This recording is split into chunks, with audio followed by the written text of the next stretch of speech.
Good afternoon, ladies and gentlemen. On behalf of the Colombo Law Society, I would like to welcome you all to the second webinar uh, of the hosted by the Colombo Law Society. We had our inauguration or the initial webinar last week, and there was an overwhelming response. We were very encouraged with the responses made by the viewers. And today we are having our second webinar. The speaker today is Mr. Nalinda Indrathisa, President's Counsel. He needs no special introduction, but as a formality, I will introduce him as a practitioner who has been involved in criminal practice for a period over 30 years. Mr. Indrathisa has enrolled to the bar in the year 1989, and thereafter he has joined the Attorney General's Department and functioned as a state counsel for a period over 7 years. And thereafter he joined the private bar and has extensive practice in the criminal first instance courts, basically in the magistrate court and in the high court. His main areas of practice involves original criminal work involving computer crimes, company litigation, and all type of work. And today's topic is about criminal prosecutions under the Companies Act, which is an area which has not been discussed in many forums. And Colombo Law Society has selected this topic because it will be an interesting new area for the criminal practitioners as well as to the attorneys who are interested and in practice in company law and commercial law. So without taking much time, I would like to invite Mr. Indrathisa to start his lecture today. And please feel free to post your questions in the Q&A tab, which is in the bottom of the screen. And at the end of the lecture, we will be answering questions which are posted by you. It's over to you, sir. Thank you, Chatura, and good evening to everyone.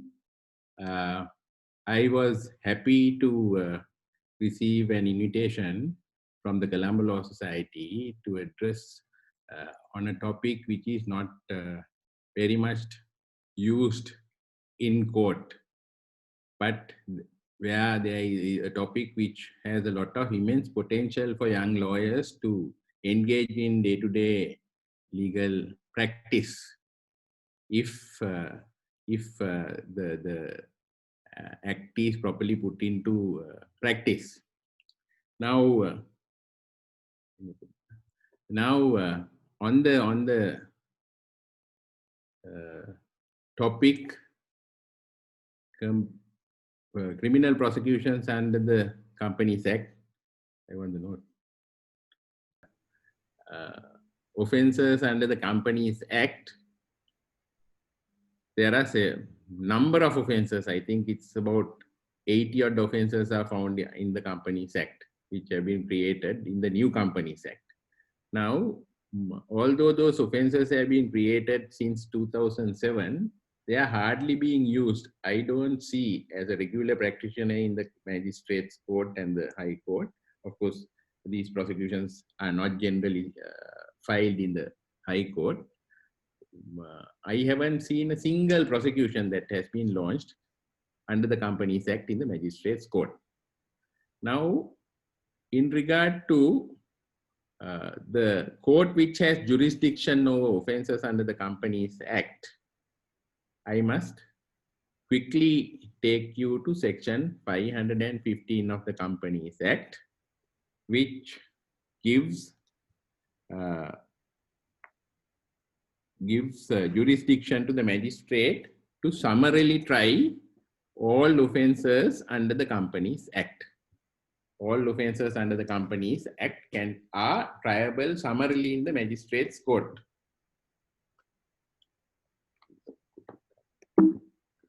Then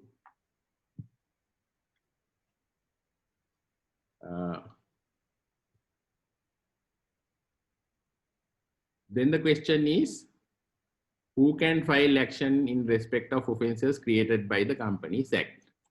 then I must take you to section 517 of the Companies Act. It says, Attorney General as well as a private party can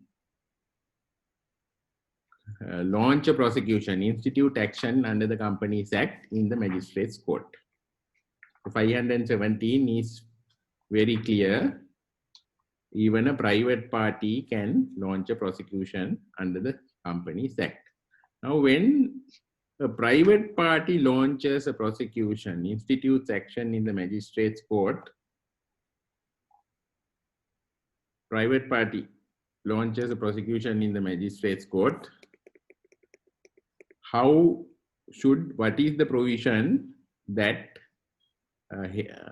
allows you to institute a criminal prosecution in the Magistrates Court? That is section 136 1A of the Code of Criminal Procedure Act.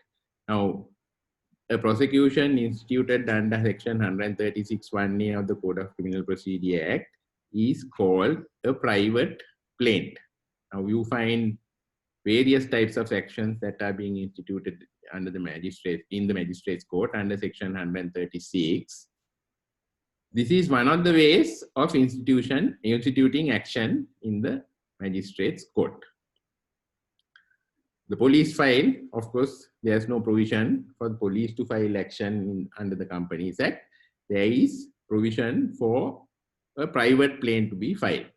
Now, the manner of filing a private plaint is the matter. What is important is the thing that is important to litigants and practitioners who wish to file prosecutions in the Magistrates Court. The private plaint, the procedure now in the Civil Procedure Code, manner of filing a plaint, what the plaint should contain, all that is stated in the Civil Procedure Code itself. But in the Code of Criminal Procedure Act, it doesn't specify as to the manner in which a private plaint should be filed. But there is somewhat of a practice that has been generated over a period of time, and now the practice that is being followed is to file a plaint with an affidavit and a charge sheet. So there are 3 documents that are necessary to initiate action in the Magistrates Court. You have to prepare what is called a plaint. The plaint is similar to a plaint in a civil case. The cause of action has to be pleaded in the plaint. The evidence that is available has to be pleaded in the plaint. And then plaint has to be signed by the complainant and countersigned by an attorney. Now, here a person who is attorney at law filing a private plaint has to be very careful, because if in a private plaint, the complainant signature as well as the attorney at law's counter signature is not there. If only one signature is there, there is a likelihood of it being dismissed. So you have to be diligent to get the signature of the complainant as well as get the signature of the instructing attorney also on the plaint. Now the plaint it has to be pleaded in the plaint. You have to plead your cause of action. Now, who can become a complainant in a private plaint is the next matter to be considered. Now, generally, most of the private plaints in the Magistrates Court are filed by natural persons. But in the area of corporate litigation, corporate criminal litigation, we find companies coming forward as complainants. Now, companies also can come forward as complainants, and when a company files a plaint, the plaint has to be, now complainant has to sign. So at the place where the complainant has to sign, the signature of two directors have to be placed with the company seal. Also, then the attorney at law has to countersign the plaint. Now, particularly in cases where companies hold shares in another company, and that other company is in violation of the provisions of the Companies Act, as a shareholder, a company can file a plaint in the magistrate's court. Then the other important document is the affidavit. As you know, I believe most of you all are civil practitioners, and you all know when injunctive relief is sought, a petition and an affidavit is filed in court. Similarly, the affidavit in this instance also will be similar to the affidavit that you file in a case where you seek injunctive relief. So the affidavit the purpose of filing the affidavit is to provide the evidence necessary for the magistrate to issue process to the defendant or the accused. Because the question of issuing process to an accused in a criminal case is a matter that has to be done by a magistrate very cautiously and carefully. So it is in order to provide the material, the evidence that is required to satisfy the magistrate, or for the magistrate to form the opinion that there is a case against the accused, that you provide all that material through an affidavit. Now, now in this regard, when you draw up a private plaint, the matters that has to be considered in drawing up the affidavit, in supplying the evidence that is required in a private plaint, has been set out in the judgment of Malini Gunaratna case at 1994 3 SLR page 196.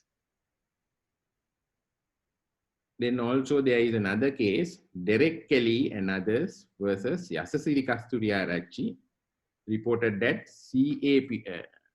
case number CAPHC appeal 57/2008, decided on 7th of September 2012. In both these cases, it was decided by court that when a private plaint is filed, magistrate has to be more careful in issuing summons than in an ordinary police case, because there is no investigation that follows prior to the precedes the filing of the private plaint. Therefore, the magistrate has to satisfy that there is sufficient ground to issue process, and sufficient grounds means that all the ingredients of the offense that is made out in the charge sheet are met, and that there is evidence to support a prima facie case. So anybody drafting a private plaint under the Companies Act for any of these offenses will have to be mindful of that. Then the next important document is drafting of the charge. Now, drafting of the charge is one of the most difficult things that a prosecutor will encounter, because that forms the very basis. Now, it is far more difficult than drafting the plaint in the criminal case. Of course, drafting of the plaint also, you have to be mindful of the ingredients of the offense, and you have to supply the evidence to establish the charges. So, in a private plaint, the first document that you must draft is the charge sheet. Now, when you draft a charge sheet, I will have to run through all these very quickly, because what I have been assigned is assigned in order to do it properly will take about 5 lectures, but I will run through it properly. When drafting a charge, it is important to keep in mind sections 164 and 165 of the Code of Criminal Procedure Act. Those two sections make it necessary for the charge to contain. Now, in a charge, the place of the offense has to be stated. The time period of the offense, the date of the offense or the time of the offense has to be stated. And the manner of committing the offense also has to be stated. Then also, the penal section has to be correctly stated. Now, in regard to the time of the offense, in certain charge sheets, I will draw your attention to the charge sheet that I want to show you. The charge sheet will have, the charge sheet will have, sometimes you can't say the exact date. You might have to specify a time period. Now, say for instance, under the Companies Act, not properly maintaining the annual returns, or not properly maintaining the account statements.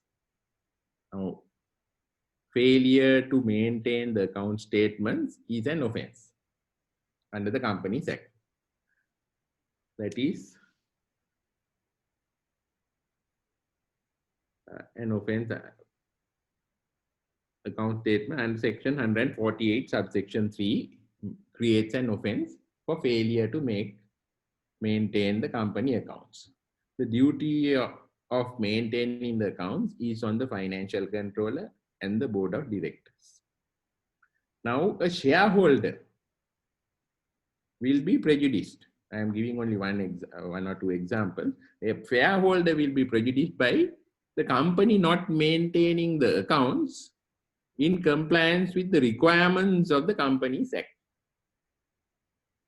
The payments have to be properly entered in the account books. The receipts have to be properly entered in the account books. The documentary proof of payments and receipts have to be maintained. If a company does not maintain those things, it constitutes a criminal offense under section 148 subsection 3. Now, in such a situation, if you are drafting the charge, you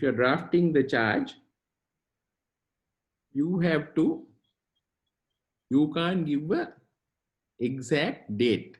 What is the date the offense has been committed? But you will be able to give a time period, because the accounting year is 1 year. So the time period can be given. But the time period in terms of the criminal procedure, the time period should not exceed a period of 1 year. It should not exceed a period of 1 year. If it exceeds, an objection can be taken to the charge sheet. Then the other thing in the preparation of a draft charge is that one has to keep in mind is joinder of charges. Now, with regard to the joinder of charges, one has to go through provisions contained in section 173, 174, 175, 176, and 180 of the Code of Criminal Procedure Act. The general rule is that in respect of every offense, there has to be a separate charge, and in that charge sheet, there should be only one person. That is the charge sheet simpliciter. But section 173 only specifies that, but section 173 also refers to exceptions.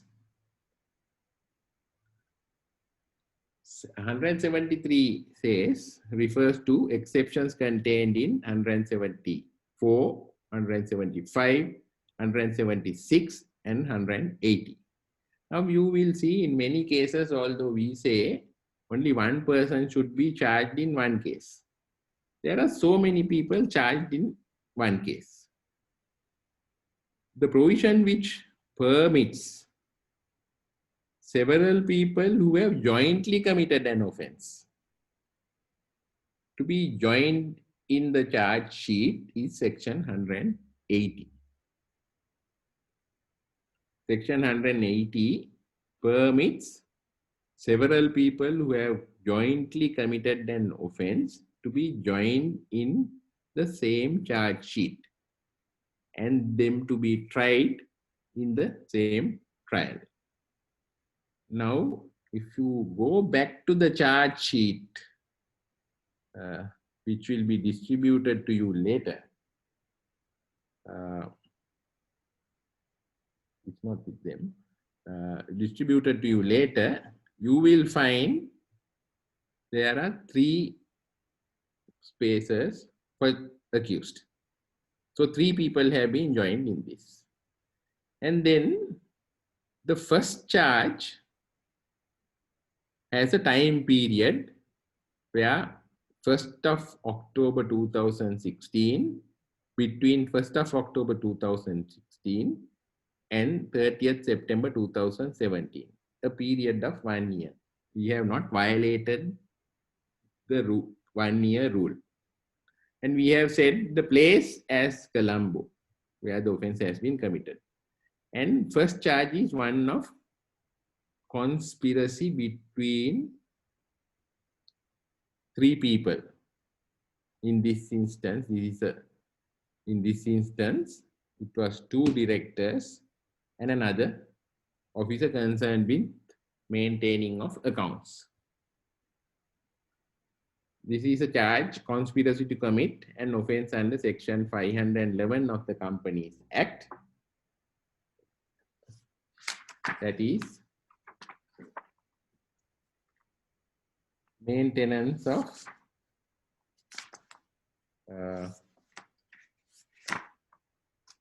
financial statements, 511.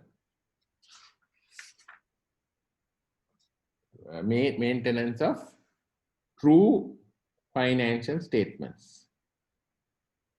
Allegation is that the complainant's allegation is that they conspired to make false entries, false statements in the company. So then, if you look at the second charge, it is stated in the same transaction as that of the first count. The second offense has been committed. Now, what is meant by, why do you put in the same transaction? Ekama kriya kalapedi. Now, that is the basis of joinder. Now, the general rule is one offense in one charge sheet. But here you have several offenses in one charge sheet. The basis of joinder here is that all these offenses have been committed in the course of the same transaction as the first transaction. First, you commit the offense of conspiracy to commit an offense of making false entries in the statements of accounts, and in furtherance of that conspiracy, you make a false entry. In furtherance of that conspiracy, you make a false entry in the item cost of goods sold. Second count is, in furtherance of the conspiracy of the first count, you make a false entry in the finished goods inventory. The third count is, in furtherance, the fourth count is, in furtherance of the conspiracy as in the count number 1, you make a false entry in the revenue of the company for that period. So similarly, offenses, what I am trying to say is, offenses committed in the same transaction can be joined, several offenses can be joined in the charge sheet. There is no bar to join any number of offenses committed in the same transaction.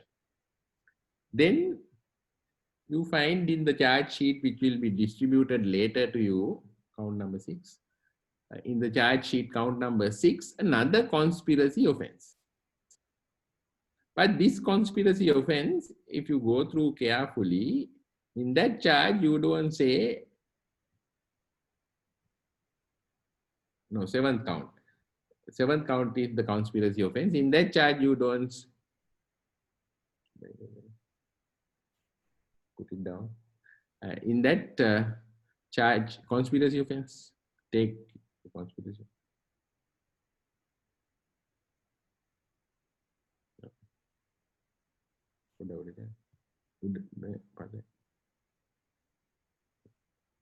Yeah. No, 4th. Yeah, 5th. That is the conspiracy charge. In that conspiracy charge, you will see, unlike in the previous offenses, you don't say in the course of the same transaction that has been committed. Because count number 1 is one conspiracy and count number 5 is another conspiracy.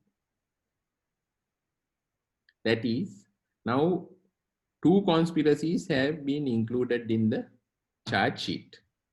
Now one would ask, now you said several offenses committed in the course of the same transaction can be joined in one charge sheet. But whereas count number 5 is not committed in the same transaction, how was it possible to join that count? Now there are other bases of joinder in charge sheets. 3 similar offenses committed within a period of 1 year can be joined in one charge sheet. Of course, the basis of joinder of count number 5 is not that basis. Now, if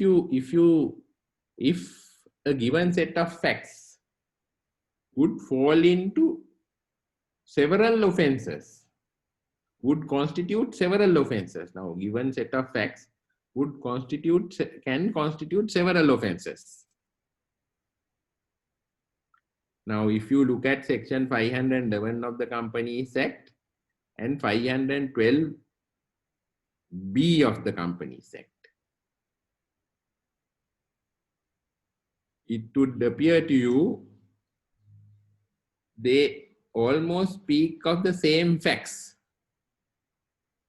but slight variation is made, and the same facts can constitute both offenses, 511 and 512. So 512 is penalty for falsification of records. 511 is penalty for false statements. So statement is also a record. So when you commit 511, invariably there is a commission of 512 as well. So it is on that basis, if given set of facts would fall into two different offenses under the same law, they also can be joined. It is on that basis, count number 1, conspiracy, and count number 5, conspiracy, have been joined. So the rest of the offenses, count number 6, 7, 8, and 9 have 9 and 10 and 11 have been joined on the basis of having been committed in the same transaction as count number 5, not count number 1. So 2 offenses, count number 1 and 5, have been joined on the basis of 2 offenses arising from the same facts, and the other offenses have been joined on the basis of same transaction. Then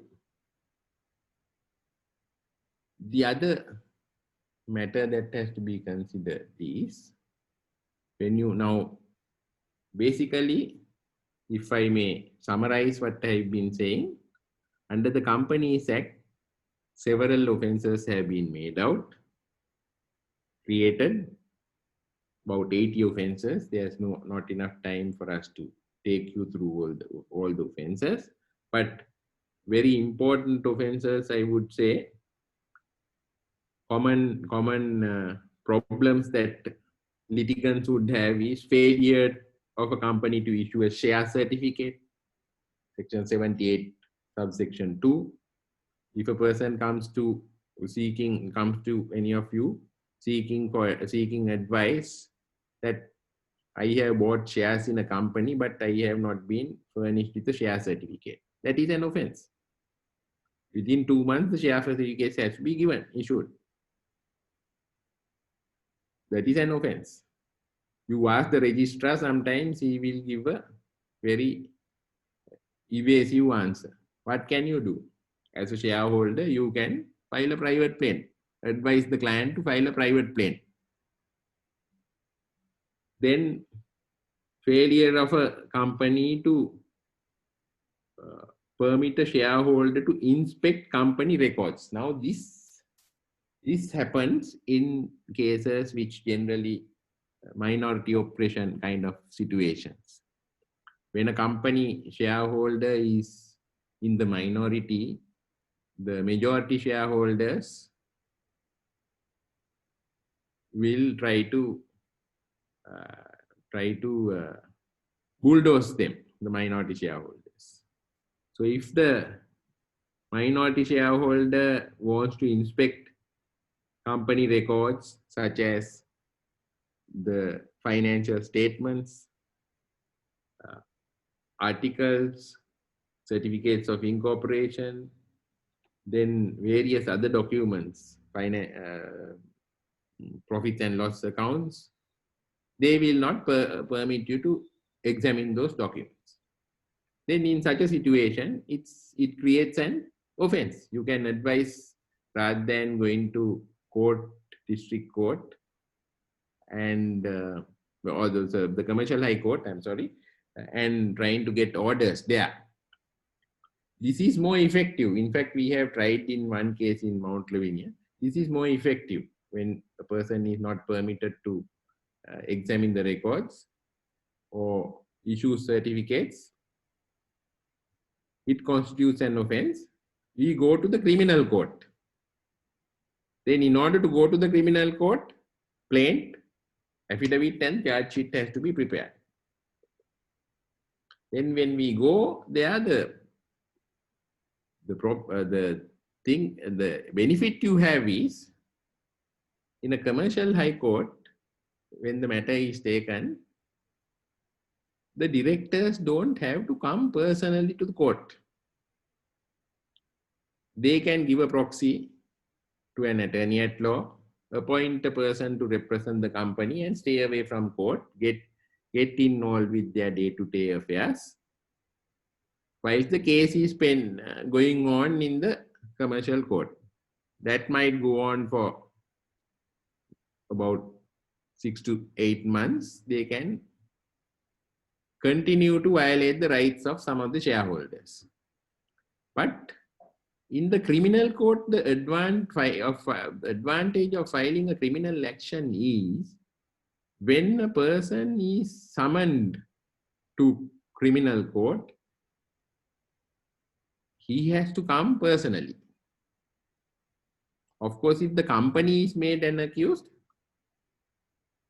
the company can, by a resolution, give a letter of authority for a representative to appear.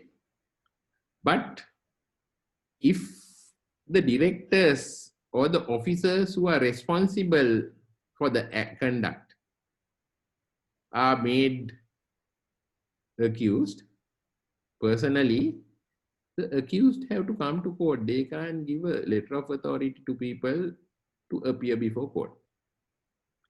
When they have to come to the magistrate's court, they have to wait in a very unpleasant surrounding. They have to sit where the drug addict is sitting. They have to sit with the drug addict, petty theft accused, and various people of different standing in society.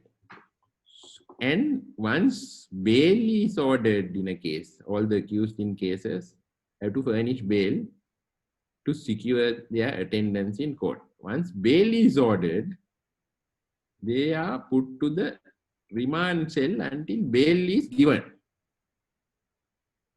That kind of approach, the company directors and senior officers of companies won't like. Company secretaries, company directors, financial controllers, they won't like to go into the dock. So moment the criminal action is filed, there is a tendency, if there is really in breach as alleged in the plaint, to settle the matter amicably.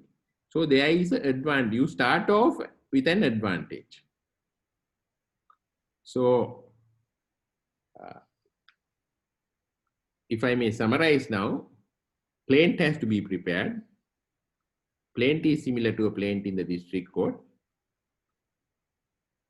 Affidavit has to be prepared. That is similar to an affidavit that you file seeking injunctive relief. And a charge sheet has to be prepared. That is the novel document that most of the civil practitioners not so familiar with. So in order, when drafting a charge sheet, you have to be mindful of section 164 of the Code of 64, 165, 173, 174, 175, 176, and 180 of the Code of Criminal Procedure Act. And also, one has to be mindful of section 136, 1A of the Code of Criminal Procedure Act, because that is the enabling provision to file private plaints, and that is the provision which requires you to have the signature of the complainant as well as the attorney at law. Now, in order to be on the safe side, when the complainant is a company, or if the complainant is the company in a situation where company holds shares in another company and that other company is in breach of certain obligations towards the shareholder. So in such a situation, company has to pass a resolution appointing a person to appear on behalf of the company, and a letter of authority has to be issued under the hand of the managing director, and that letter also has to be filed of record. Otherwise, there may be problems with regard to a particular person's right to appear on behalf of the company as the petitioner, plaintiff. And once you file these documents, there are another couple of things that you have to bear in mind. That is, unlike injunctive reliefs, where you file your papers and when you support, you don't have to lead any evidence. If unlike injunctive reliefs or any other reliefs under the Companies Act, which are similarly pleaded and prayed for, like injunctive reliefs under the Companies Act, you file a petition and affidavit and support. Here you have to go ready, expecting the magistrate to even call for evidence. Sometimes before issuance of summons on an accused, the magistrate will want to hear some evidence to see whether in fact, whether he can form the opinion that there is an offense made out and whether there is evidence to establish that offense. So one has to go prepared with a person who is conversant with regard to what has been pleaded in the affidavit to lead evidence. Otherwise,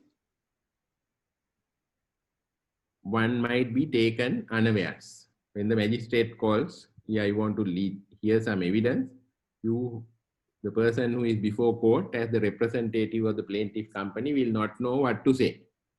So you have to be, as lawyers advising clients, you have to prepare the person who is going to court or a witness before supporting the private plaintiff. Then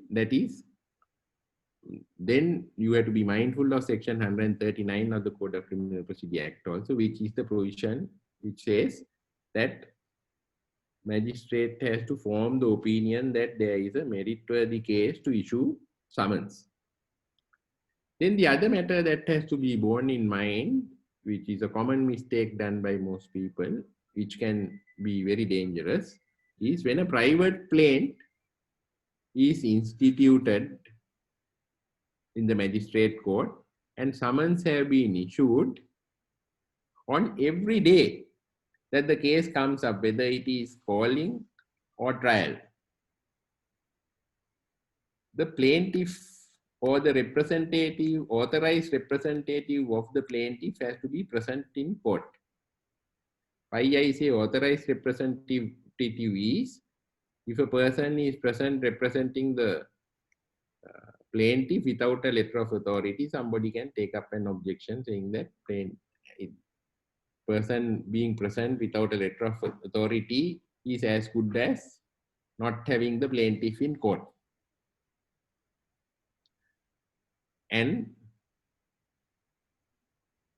if the plaintiff is not before court on any calling date or a trial date, the magistrate can, it is not shall, can, acting under section 188, subsection 1 of the Code of Criminal Procedure Act, can dismiss the case and acquit the accused. Now this is different to police cases in the magistrate's court. On call date, if the complainant is not present, magistrates don't dismiss the case. It is only on a trial date. If the complainant is not present, magistrate may dismiss the case or may even postpone it to another date. Even in regard to a private plaintiff also, the magistrate can, under section 188, either dismiss the case or postpone it to another date. But if it is dismissed, straight away the accused gets acquitted. You cannot file another private plaint against the accused for the same charges on the same allegations. Because the principle of aut refua acqui contained in section 314 of the Code of Criminal Procedure Act, which is akin to res judicata in civil law, will apply. This is not similar to prosecutions under police prosecutions, because even if a person is dismissed, he is only discharged. Case is dismissed, he is only discharged in the case of police prosecutions, not acquitted. Here, one has to bear in mind, if a private plaintiff is dismissed, the accused is deemed to have been acquitted. Then that is the end of the road for the prosecution. So those are the salient features in filing private plaints. Anybody filing the private plaint will have to know section 164, 165, 173, 174, 175, 176, 180, 136, 139, and 188, one of the Code of Criminal Procedure Act. I have briefly taken you through all those sections, and the note that I have prepared, which is also brief, will be circulated. I believe it will be circulated amongst you. And apart from that, you must go through the Companies Act. I have in my brief note listed out all the offenses under the Companies Act in that note.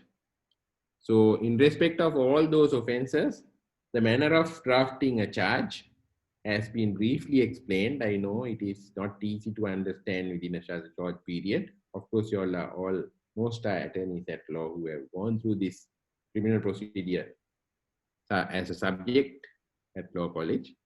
So if there are any problematic, we have provided you with a draft charge also, which will give you an indication of what I am talking of. But of course, I am available to answer any questions. And if you have any problem, most of the time I am available in Halsdorf also. You can come up to me and ask any question. Thank you. Thank you, sir. There are several questions has been posted in the Q&A tab by some of our viewers. May I now post one by one for you to answer, sir? Yes. There's a question by Mr. Deshan Hewavitarana as for public quoted companies, can the Securities and Exchange Commission institute action against the directors? However, for best interest of the shareholders, can an individual file action against the directors? There are two questions, sir. First one is, for a public quoted company, it's asked whether criminal action can be filed against by the Securities and Exchange Commission. Can they be the plaintiff? Yes, SEC can file action under not so much under the Companies Act, but under the SEC law, Securities and Exchange Commission law. There is provision, enabling provision to file action, and it's a common provision that is being used. Lot of it is for forward running, insider trading, insider dealing, and market manipulation. Lot of actions are filed for public quoted companies by the SEC. That's very common. They are not filed under the Companies Act generally. It's under the SEC law. Yes, under the SEC law. However, for best interest of the shareholder, can an individual file an action against the director? Yes. Individuals can now. If a shareholder now, one example that I was talking about in my discussion was where a shareholder not being permitted to examine the records, the statements of accounts, the annual returns, all that, there is an offense made out in the Companies Act. For that, it is the duty of the board of directors to manage the company and have the statements of accounts displayed in a manner for the shareholders to see. Not everyone, public, of course, public quoted companies, it has, even the public should be able to see some of the documents, not all documents, but shareholders have a wider power to examine documents, because it is their money that is being invested, and if the accounts are not properly maintained, it is their dividends that will be affected, their share prices that will be affected. So they have a right, and the shareholder can prosecute under the Companies Act. There are provisions. Then we'll move to the next question. The question is, can a secretary of the company be sued? I think what is meant by can be subject to criminal prosecution. The secretary, company secretary. Definitely yes, because most of these provisions now not permitting a shareholder to inspect the board meeting records of the board meetings, record of the shareholder meetings, failure to call for the AGM. Those are all separate criminal actions. Those are all created by the Companies Act number 7 of 2007. So the answer is that equally like director, secretary also can be subject to criminal prosecution. Because now in those cases, that is why I gave a wide charge sheet, where in that case also we prosecuted the financial controller and 2 directors. So similarly, it is the duty of the secretary to maintain all these records and make it accessible to the shareholders. Sometimes the secretary takes the side of some of the shareholders and prevent the other shareholders from inspecting. It is minority oppression actually. Right. So in such a situation, yes, they can be prosecuted under this. Yeah, it's clear, sir. Yes. Now there's a little bit of a long question, so I read it slowly for you, sir. A decision taken by the previous board of directors without following the due process, which had adversely affected the company and had caused losses to the company, is the situation. And the question is, can the shareholders file action against the newly appointed board of directors for not taking appropriate action and continuing the same decision?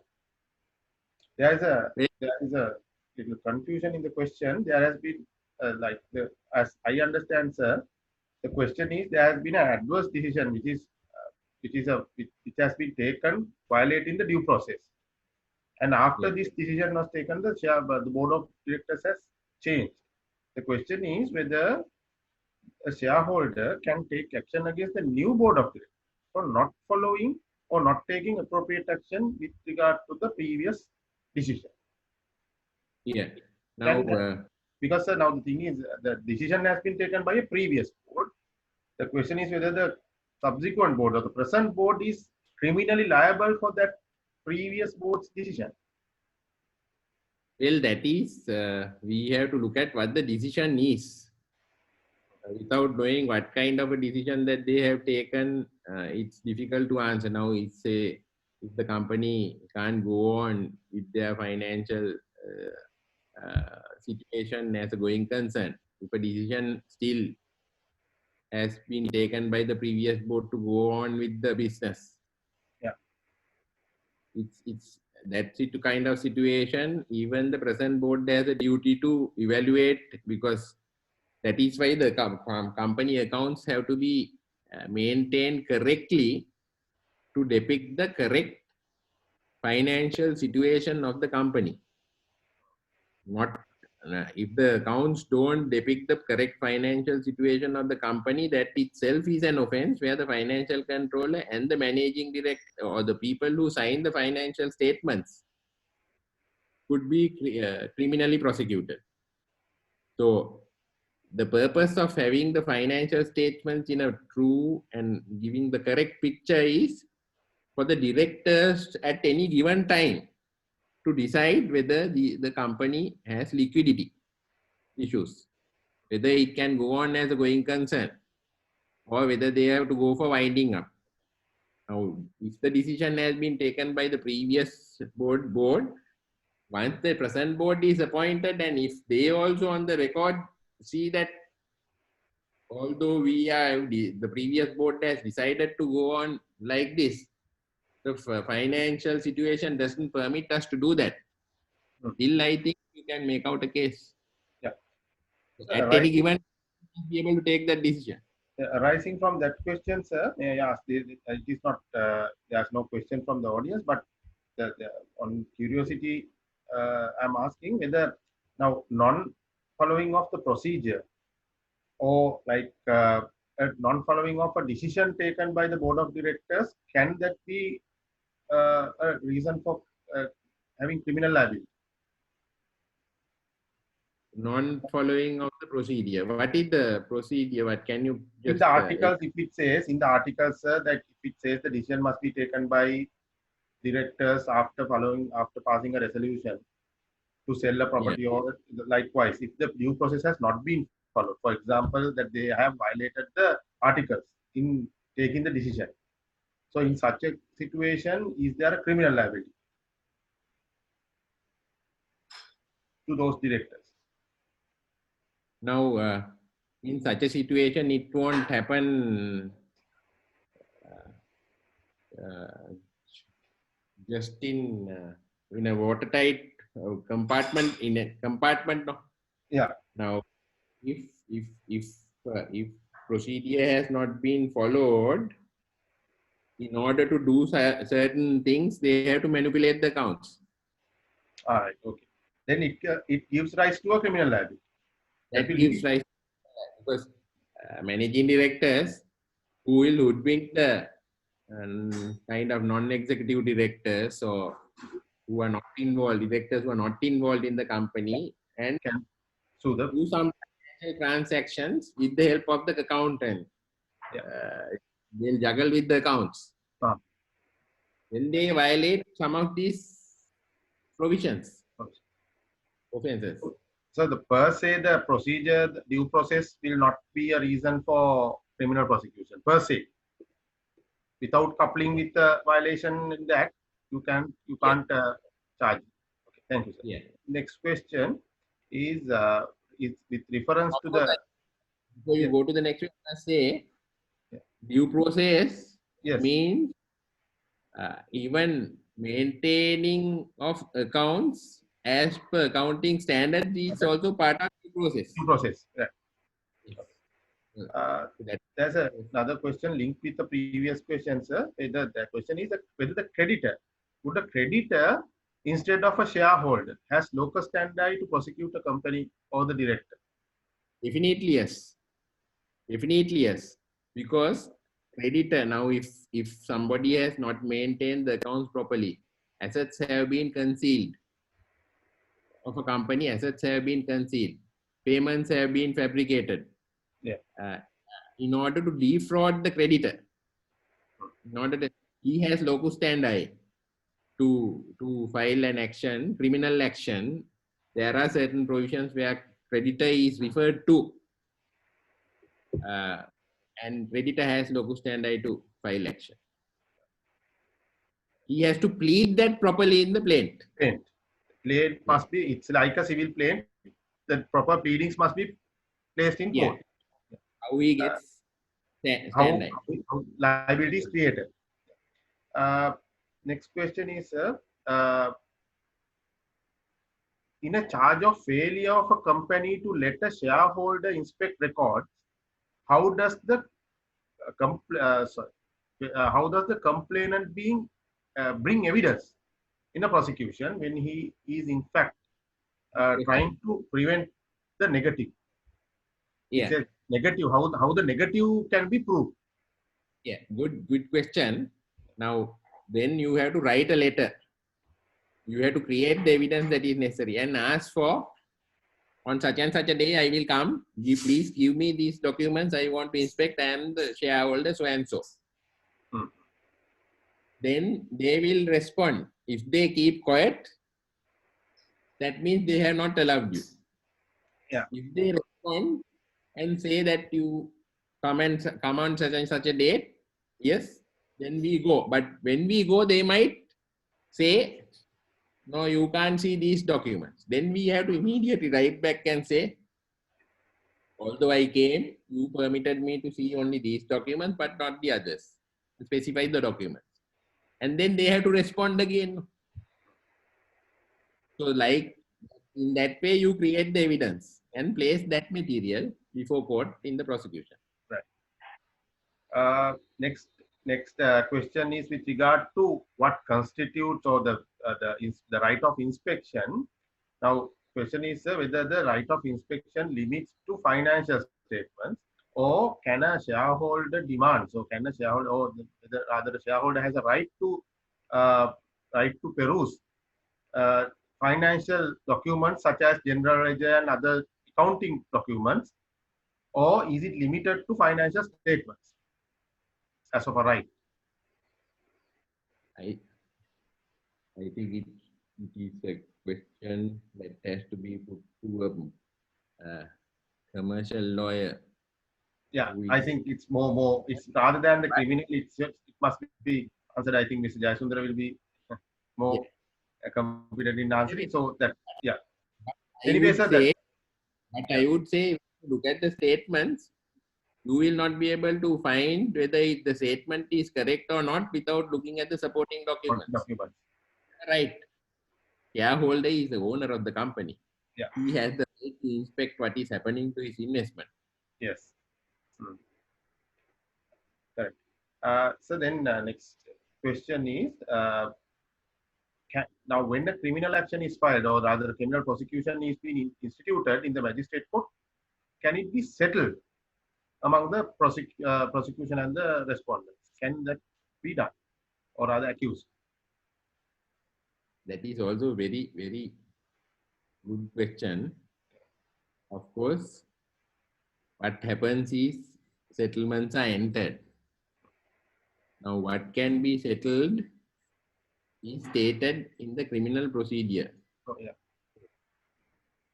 Compounding of actions, section 266 of the Code of Criminal Procedure Act. Then also, if you look at the schedule, first schedule of the Code of Criminal Procedure Act, sixth column. Now, what Criminal Procedure Code refers to, and the section 266 refers to penal code offenses only. But if you look at the sixth column of the first schedule of the Criminal Procedure Code, it says, if you have to look at the sentence for a particular offense, if any other acts in the column, any other acts, you have to look at the sentence for the particular offense. If the sentence is less than 3 years, or sentence is between 3 years and 7 years. Anything below 7 years, if the sentence is below 7 years, it can be compounded. So all the offenses under the Companies Act are less than 3 years. So it's compoundable. Compoundable. Yes. So those are compoundable. Answer is not, the term is not settled, but can be compounded. Yeah. Sir, the next question is, what is the criteria of deciding jurisdiction, or rather which magistrate court you should file the case in prosecutions under the Companies Act? Yes, I am very happy. People have asked very relevant questions. actually, which will be helpful to file action actually. Those questions are very relevant. Jurisdiction is now where the transaction or the offense is committed. Now, if it is a case of not showing the documents, is the business address or the place where documents are kept, even according to the Companies Act, the company has to inform the registrar where the documents will be kept. So it is that place where the offense is committed is the place where the jurisdiction. Any statutory duty which relating to submission of documents and accounts can be probably in Colombo because of the company registrar's domicile. And is that correct question? No, the company has to maintain the records in a particular place, no, and he has to inform. That is the registered address. Yes, business premises. Right. Okay. So technically speaking, the registered address is the place where the offense is committed. Yeah. Yes. So, most cases, but if the company has informed the registrar that we will maintain the document somewhere else other than the registered address, that is the place. Situation like that, it is the place. But generally, jurisdiction is to the registered address. Right. The magistrate court which has jurisdiction over the registered. So the next question is whether this prosecutions is possible against companies which are fully owned by the government. There are companies which are fully owned by the state. Can these prosecutions be applied to those institutions as well? Yes, definitely yes. Because just because the company is fully owned by the government, if it has been incorporated under the Companies Act, there is no distinction. Now, there was this question of in the question of deciding whether property owned by fully owned by a company which is the government company, whether it is public property or not. Also, there was a question in that it is not public property because it's incorporated under the Companies Act. So whatever that applies to a company will be applicable to a company which is fully owned by the government also. So there's no distinction. It can be further go into public property as well. Yeah, no, it is not public property. It is not public. It is not public property. Right. So the last question, I think with this question we can wrap up because this is a question of a general nature. It covers the entire lecture that you gave. The question is, when the company has a separate legal entity, how can we make the directors personally liable for an offense? That is a question when there's a separate legal entity to the company. Yeah, company corporate veil has been lifted by the Companies Act. In situations where the directors are not diligent, the section specifically says. The law refers to directors. Yeah, law refers to board of directors and any other officer who is responsible for the act can be brought in. Yeah, it is not limited to directors and secretary, but also to the paid employees as well, who are responsible for this act. For the act. Yeah, right. So I think the time allocated for the Q&A session has come to an end. So I think it's a very informative and there was a very interactive question and answer session. May I now pass it over to our president, Mr. Vijay Gamage, to give the closing remarks and thank today's speaker on behalf of the society. Thank you, Chathura. Now we have come to the end of this e-lecture organized by the Colombo Law Society. But before winding up, I would like to thank Mr. Nalinda Indrathissa, President's Council, for accepting our invitation and presenting this wonderful e-lecture. As we all are aware, he's a very busy practitioner. I personally know that he was away from Colombo even today on a professional matter. Despite that, he was kind enough to accept our invitation and present in this e-lecture, which was of very practical value and very useful to all the legal practitioners. Once again, Mr. Indratissa, thank you very much for your time and for your contribution. Then I would like to thank the organizers of this e-lecture, the co-chairs of the seminar subcommittee, Mr. Chathura Galhena, Mr. Sanat Karunaratne, then our treasurer, Mr. Nalin Samarakon, and the organizer, Mr. Imas Imitiaz. Especially, I would like to thank Mr. Chathura Galhena for taking the initiative in organizing this entire series of e-lectures and also being the moderator of this e-lecture. Also, I would like to thank our very junior member, Mr. Imas Imitiaz, for taking trouble of all the technical issues and presenting this e-lecture very smoothly. Thank you, Imas. Thank you very much. Finally, I would like to thank all the participants for participating in this e-lecture organized by the Colombo Law Society.